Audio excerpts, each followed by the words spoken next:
Okay, greetings. Um, we will be talking about this week Du Bois's Souls of Black Folk. So we're going to talk about Du Bois, and we're going to talk about his first piece called Souls of Black Folk. Before we get into Souls of Black Folk, I want to talk a little bit about who Du Bois was. And so W.E.B. Du Bois is his full name was William Edward Burgart Du Bois. Some people say Du Bois, but that's not how you pronounce it. You do pronounce it Du Bois. Um, he was born in Great Barrington, Massachusetts. And I believe, was it 1865, 1868, something like that. It was in the 1860s. I want to say it was during slavery, but he himself was not enslaved. He was born of a mixed race heritage. He was born free, and he was raised in a pretty well-to-do for a Black kid in the 1860s. It was okay, right? He wasn't enslaved. He wasn't in poverty, but obviously he did not live like his white counterparts. But showed extreme intelligence, acute intellect at a very early age. After that, he would go on through elementary school, through middle school. He would even talk about in his bio how his first kind of understanding around race came when he was in school and he was at a dance and he wanted to dance with this little girl that he had a crush on. She was white and she would not dance with him. And it was because he was Black and she could not engage with him in a, romantically or show that she liked him because he was Black. And so that was kind of the first time that he realized that his skin color was a hindrance or would be a hindrance in his life. In addition to that, obviously, he dealt with other racial and racist incidents, which led him, when he did graduate from high school and he had the opportunity to go to college, he decided to go to an historically Black college. Also, he wasn't allowed, many colleges did not allow Black students in at that time. So he went to Fisk University in Tennessee, and that is where he really gained a certain level of confidence and understanding of who he was and where he came from. And so, Fisk University, he got his bachelor's degree there. And then later on, he would enroll at Harvard University, where he would become the first African-American to graduate from Harvard University with a Ph.D. He would also go to a university overseas, and that is where in Germany he began to engage with folks like Karl Marx. He began to engage with the workings of Max Weber and many of the people that we talked about in the last lecture. He began to engage with them and begin to understand this new budding discipline known as sociology, right? So then he would take these ideas back to the States and he would apply them after graduating, and he would mix history and his understanding of history with sociology to begin to test and assess race. And what he found when he went over and he studied under and studied with Marx and studied Weber and became friends with Weber, is that he realized that there was all these conversations around class, but there was no conversation around how race and how racism contributes to class inequality. He will go on to expound on this notion of the proletarianization of a race, in which he says that essentially within the US context, there is an entire race that is forced to be the proletariat, that is forced to be the working class. And this is done through the politicization of race. This is done through the creation of race as a social construct. And so this is essentially what Du Bois kind of uses and then expounds on throughout his career. So it's argued that he was the first person to really take the notion of race and bring it into the academic conversation in a way that was so blatant, forcing folks like Max Weber and others to consider race when they are coming up with their solutions to the larger social problems and the issues around the human condition. When Du Bois comes back, he does his dissertation on Black folks in Farmville, Virginia. Then he takes what he learns from that study, and then he goes on to complete a study called the Philadelphia Negro. He does this study through, I believe it was the University of Pennsylvania. And this was after he could not get a job anywhere. After he graduated from Harvard, no white institutions would hire him. So he started working at a Black institution in Ohio. He would later on get funding to do this piece studying race and class in Philadelphia. And the reason why was because at that time, Philadelphia had one of, if not the largest group and most dynamic group of Black folks in the United States, right? And when I say dynamic, it's just, there's a variety of Black folks. So you have poor urban Black folks, you have working class Black folks, middle class Black folks, and then you got a few Black people that got some money, right? So he was able to explore and understand the even larger complexities around race, urban life, racism, all of these different concepts, class, social class, mobility, gender. And when he did this study, that was mixed methods and did all these interviews and triangulation of data, statistical analysis. I mean, it was definitely by far the most complicated sociological study done at that time. He then used that and came up with these ideas, right, and these concepts around race and what it was that people of color, particularly Black people, were dealing with during this time. And then he took those ideas, he wrote them in his conclusion in the Philadelphia Negro, and then he took those and expounded on them with a series of essays that's called The Souls of Black Folk. And The Souls of Black Folk is by far one of the most important books of the 20th century. Reason why, one of the quotes out of Souls of Black Folk is that the 20th century is the main social problem of the 20th century would be the problem of the color line.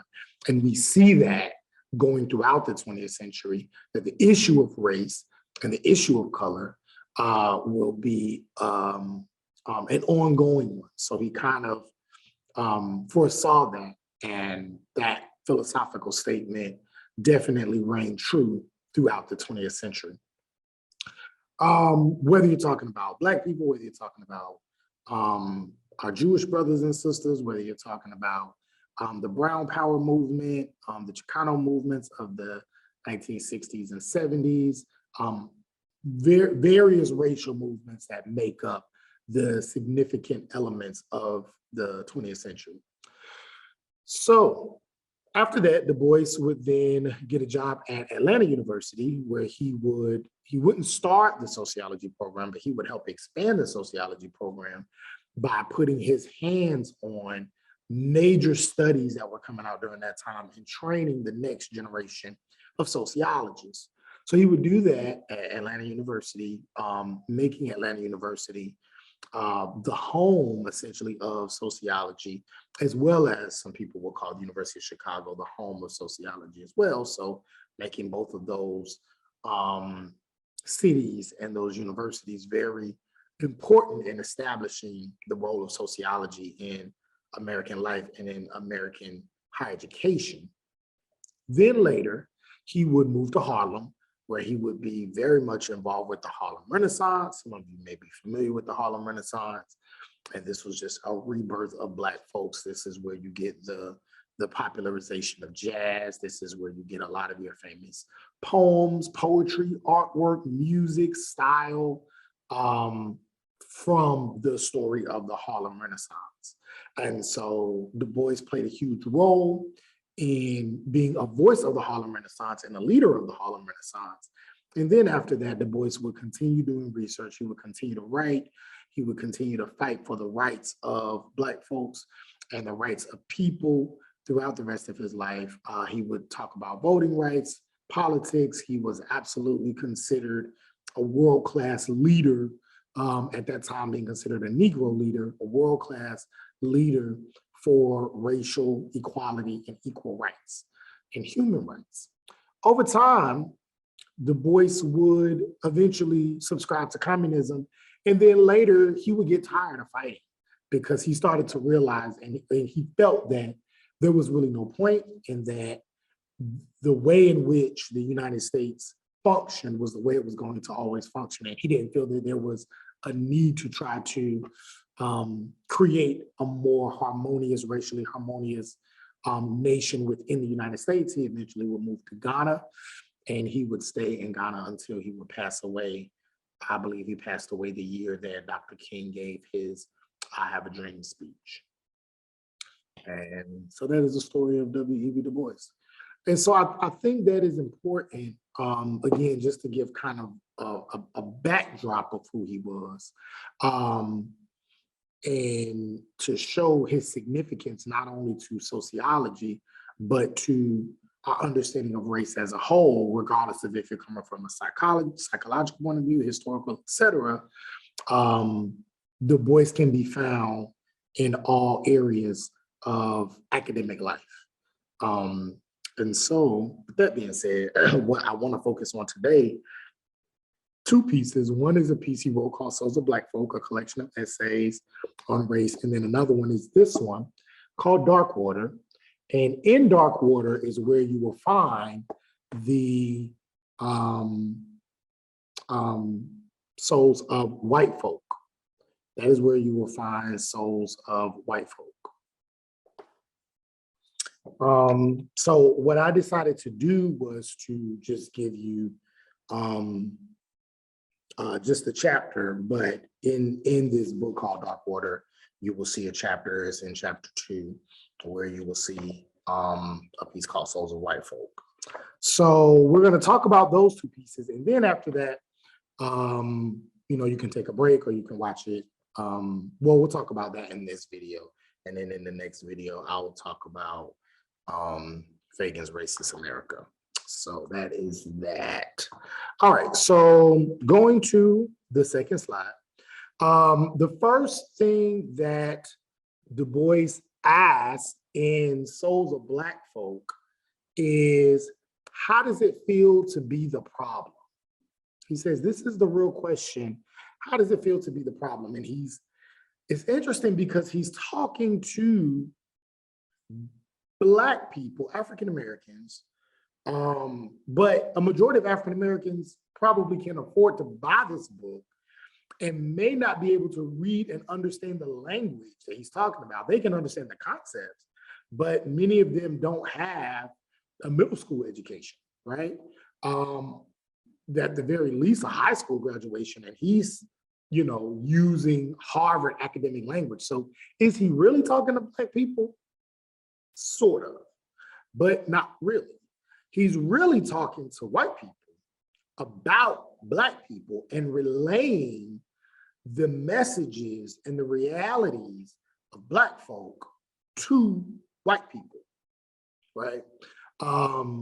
Because essentially the argument during this time that white people are making, and we're going to talk about this a little bit later, is why is it that Black people have not caught up in terms of competition in education, in employment, in wealth building?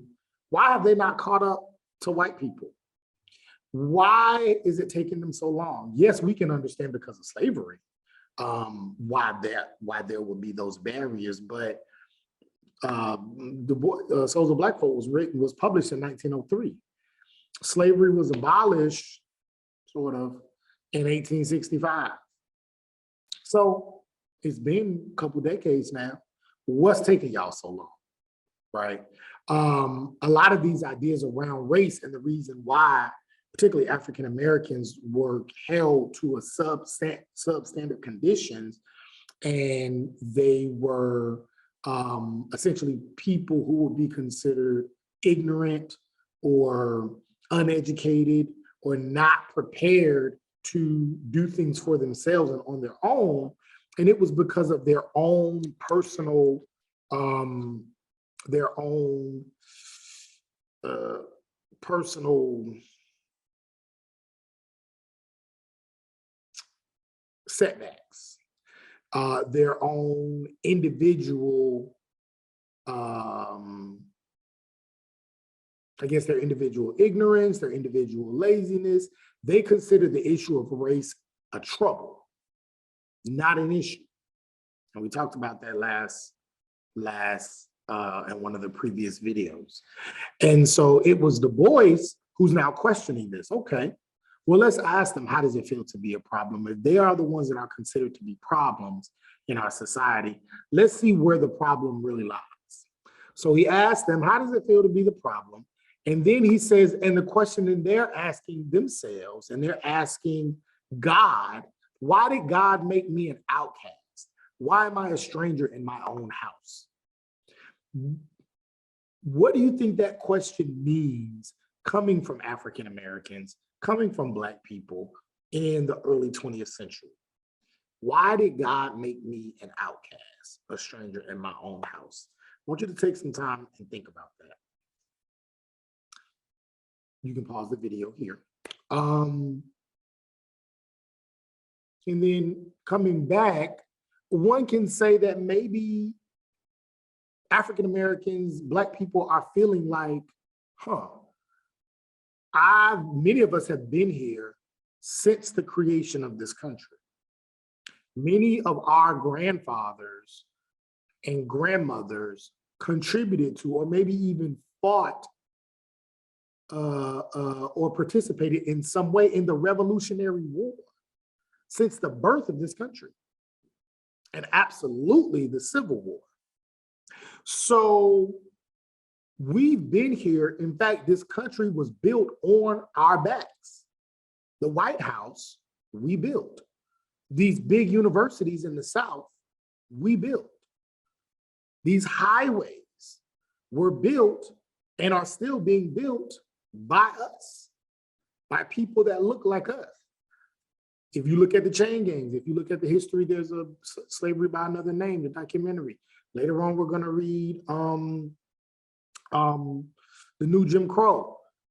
Slave labor, prison labor, which is very much racialized, is used to build the highways, to build prisons, to build roads, to create and maintain the infrastructure of the United States. So Black folks at this time are saying, but we don't even feel like we belong.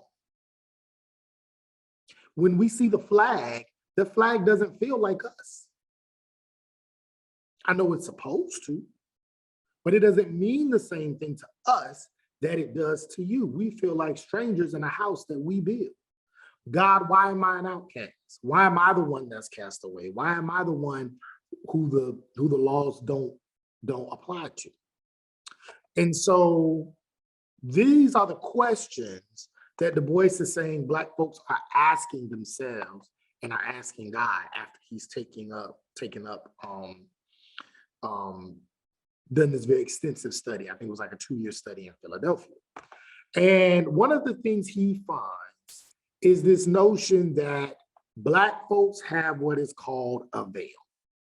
And he talks about it on page 38, a veil, which he says they have this perspective that the world yields him no true self-consciousness, but only lets him see himself through the revelation of the other world. What does that mean to you? And when we look at it, we see that this notion of a veil means that, according to Du Bois and his studies, Black people at that time, he's feeling like don't really have an understanding of who they are, because the way in which they interact with white folks, the way in which they interact with each other is always based on the way that white folks see them. They have not had time to develop a true self-consciousness because they're coming out of slavery where they were property or they were treated like property, and they have yet to shed their ideas, their minds, their identity from that. They're working on that. But it's difficult to do when they are in chains. And then it's difficult to do when the physical chains are off, but the socio-political chains are still on. They still can't go to the same schools. They still can't vote. They still can't marry whoever they would like to marry. They still can't build wealth. They still don't have the same access to jobs. They still don't get paid the same. So many barriers that are keeping them in chains. So because of that, they cannot necessarily see themselves in a way that works for them. They cannot build up their own true identity because they always have to think about, what does white America, what do white folks see when they see me, and how do I navigate that? Because that I have to do out of survival. To create my own identity is a privilege. The fact that white people in the United States and US citizens have been able to take certain ideas, culture, music, language, self, and create a self, an American identity, is a privilege. But if you are always in survival mode, you don't always have that privilege of creating your own identity. So this is what Du Bois argues, right? And to bring it closer to home, one way to think about it is using this scenario. If it's raining outside, and you have to walk somewhere.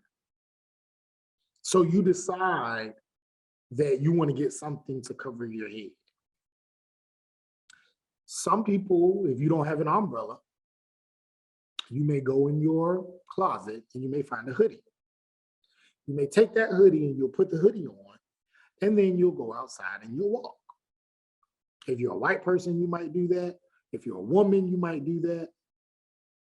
And probably won't give it a second thought, because the only thing you're thinking about is, I need to cover my head so that I don't get wet. But if you're a Black male, you may go and get that hoodie, and then the first thing you think about is, wait a minute, where do I have to go? Am I going somewhere where I'm going to see people that don't look like me? When it stops raining, am I still going to have to wear, do I still wear this hoodie, or can I take it off? Because if I wear this hoodie, but I wear it on the wrong side of town, or I wear it around people that don't look like me, if I wear it around some white people, they might think something else.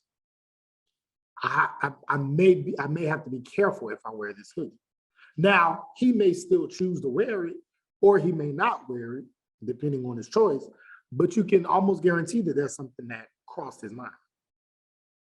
Wherein if you are a person of another racial group, maybe not. That is what Du Bois would call the veil. The fact that one group doesn't have to think about the way in which society sees them, but another group does. And they have to use that perspective to navigate and survive life. Because the decisions that they make using their veil can sometimes be the difference between life and death, depending on how the other world perceives them. And so using that and going along with that idea, we move towards what we call double consciousness. And double consciousness is what Du Bois is largely known for.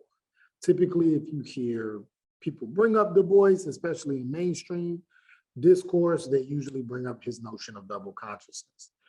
And double consciousness is said to be this way where, or the certain perspective in which people live. They are always looking at themselves through the eyes of other people. They're measuring one's soul by the tape of a world that looks on in amused contempt and pity. And so his argument after doing this research is that all Black people have this double consciousness. They always see themselves, and then they see themselves through the eyes of other people. And the outside world, particularly the white world, looks on them in amusement They're entertained by them, but then they also look at them in contempt. They feel sorry for them. Or, well, no, that's the pity part. But the contempt is they look at them as second-class citizens. They look at them as ignorant, stupid, only able to reach a certain level. People that have to be taken care of, infantile, if you will. Right? Look down on them. But in the pity, you also have a lot of white people who feel sorry. Wow, I'm glad I wasn't born Negro. I'm glad I don't have to deal with the things that they have to deal with. Not out of, can I help? But just, these are very backwards people, which is actually this notion of being a backwards people is something that Du Bois deals with, well, Alden Morris talks about Du Bois dealing with in his book, The Scholar Denied. And I think we read that later. I'm not sure if we read that later, but yes. So these are the ideas that white people have about Black people, especially during this time. And then Du Bois is saying this is how many of them are looking at themselves, because this is the way that other people look at them, while also trying to formulate their own identity. And so this is the double consciousness that they have. Then he goes on to say that Black folks in America have these two identities that are constantly going back and forth with each other because they're American and a Negro. These are two very different cultures at times. Because to be American is to be proud of the country, is to be proud of the flag, is to be proud of the anthem, is to be proud of the heritage and democracy and freedom and justice. But then to be Negro is to say these things, but then also realize my particular relationship with the country or my particular history does not fall in line with everything that's being said within the American identity, within the American history books. So you are American, but you are a Negro. You are American, but the way in which people view America, life, is not necessarily consistent with your reality. So these two are always clashing with each other. To be American and to be a Negro. He says these are two souls, two thoughts, two unreconciled strivings.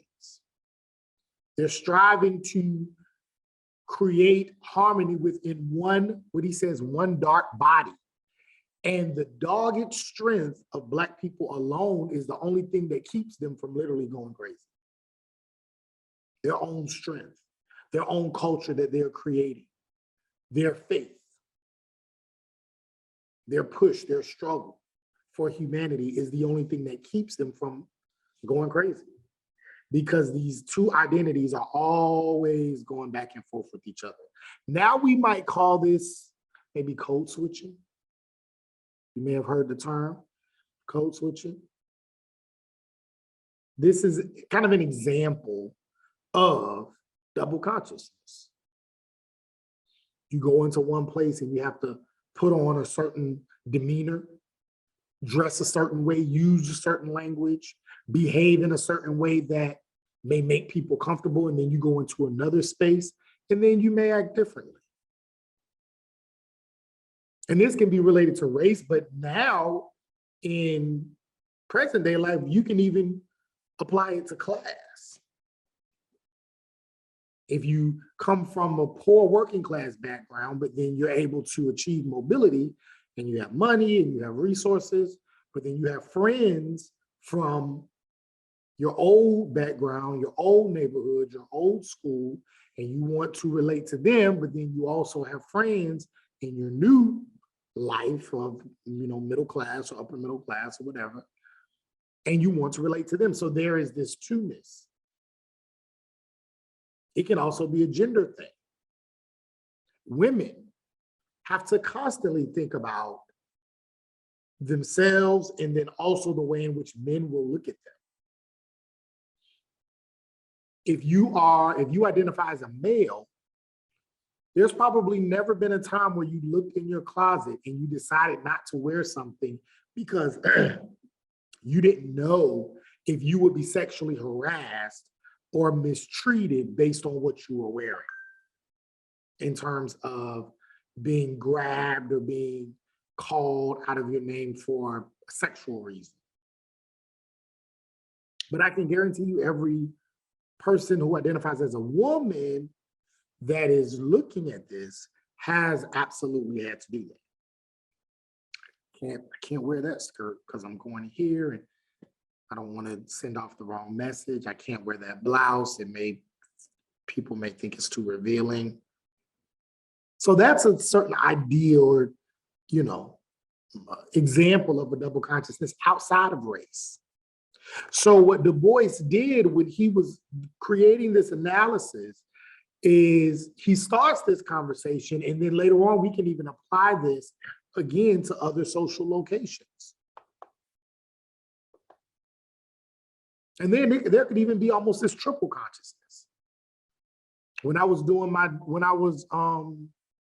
writing my dissertation, I interviewed a guy who was Black and he was gay.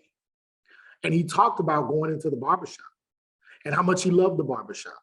And he enjoyed the barbershop because it was the place where Black men, there's this business happening, there's this kind of economic system going on in the barbershop, right? But then in addition to that, the conversations, the lightheartedness, the language, the actions, the people, the love you get from being a Black man in a Black barbershop.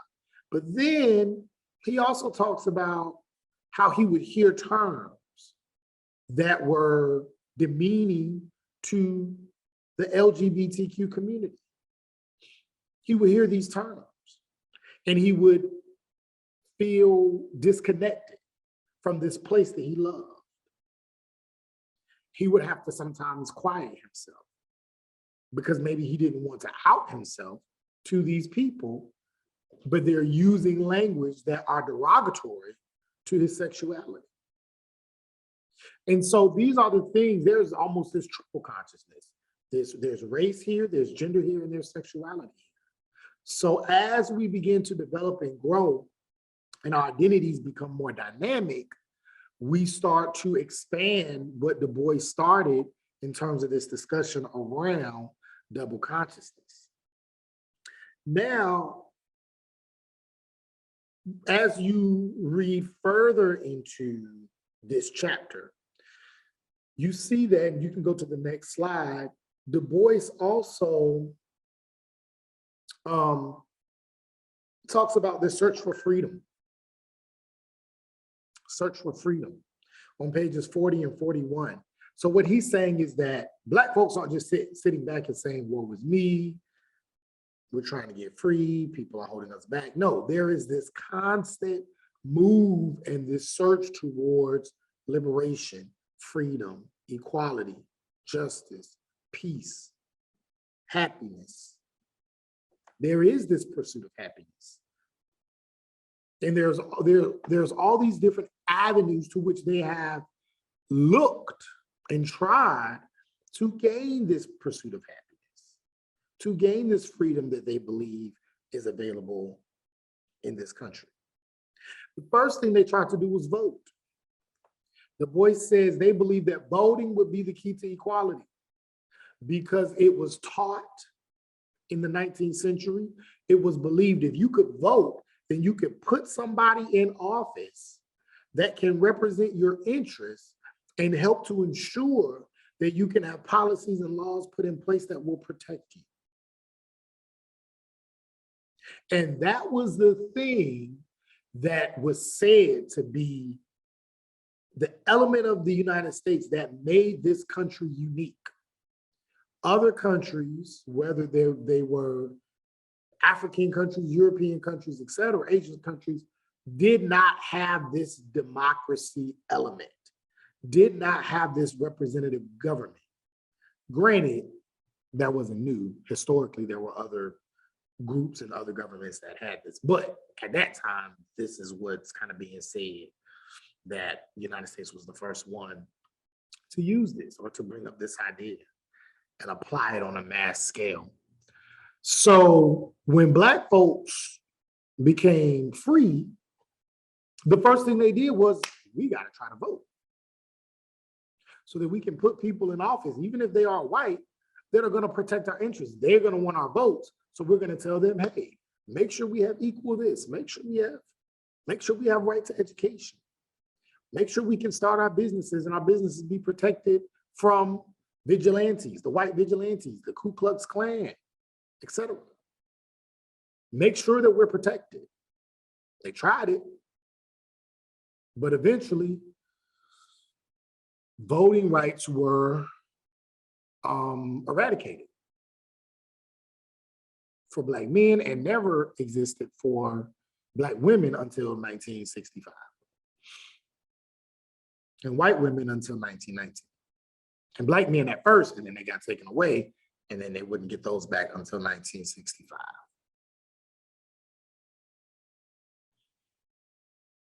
So after that, Black folks said, okay, well, we can't vote, but education. If we can get smart, if we can go to their schools, and you know what? We don't even have to go to their schools. We'll build our own schools. And then show them that we know how to contribute to the society. We know how to be innovative. We can invent. We can think. We can create. We can contribute to politics. We can contribute to the economic growth of this country. We can be a part. We're smart enough to do this if given a chance. And we won't even ask to go to your schools. We just want the same education and we can do this. And they tried that. And there were a lot of educated people. Du Bois, Booker T. Washington, I mean, we can go down the line, Carter G. Woodson, plenty. But still, freedom was not found for a majority or all of Black people. And so Du Bois goes on to say towards the end, to be a poor man is hard, but to be a poor race in a land of dollars is the bottom of hardships. What do you think he meant by that?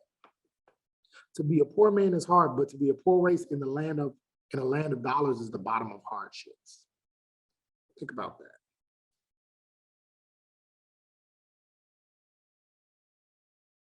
So the idea, I think, when he says that is to say, sure, you have countries that are poor.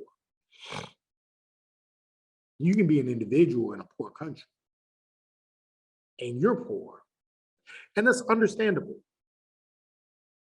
But if you're poor in a place where everybody is rich, something's wrong with that.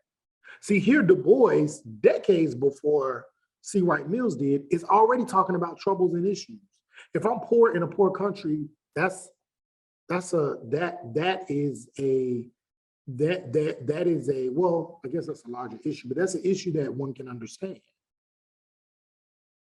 because everybody's struggling. But if you're poor, but all these other people are rich, or at the very least living way better than you are individually, that's a problem. Especially if you're a poor race.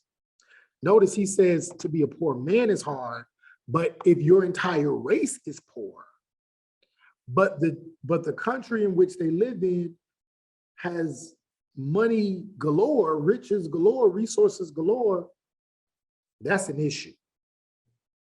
A poor man, trouble. A poor race, issue.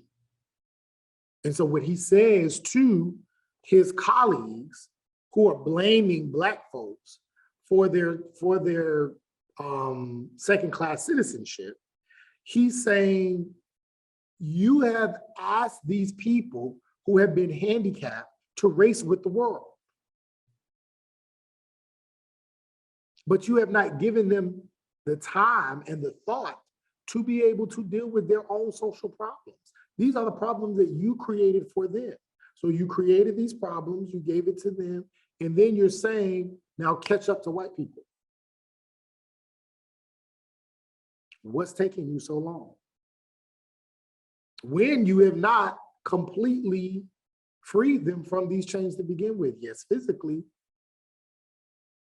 but not culturally, not socially, not politically, not educationally, not financially, not religiously. And so until you can do that, it is unfair for you to ask these people to race with not only white folks, but the rest of the world, and wonder why they continue to be in this similar position that they've been in for the past few decades. So what I would like for you to watch is I would like for you to watch this video, The Unequal Opportunity of Race. It's a really good video. I would like for you to watch it. And then I would like for you to, go to the next slide. And I want you to think about these questions. This is your class assignment. What did you take away from watching this video? And what messages did you receive? Do you agree with the ideas the video was putting forth? How did white women play a role in this race? What systemic racist issues did you see in the video that still exist today? And I want you to answer these questions on a separate document and upload your responses to the class assignment portal entitled The Unequal Opportunity of Race. Okay. And the deadline is this Friday before 11:59 p.m. I hope you've enjoyed this lecture. If you have any questions, email me, come into my office hours, inbox me. I'll do my best to answer them. Or if you just want to talk about the lecture or the readings or anything else, just let me know. And I have enjoyed the people that have come into the office hours and reached out to me. Yeah, let me know what you think. All right, I will talk with you later. Have a great week, great weekend, and see you soon.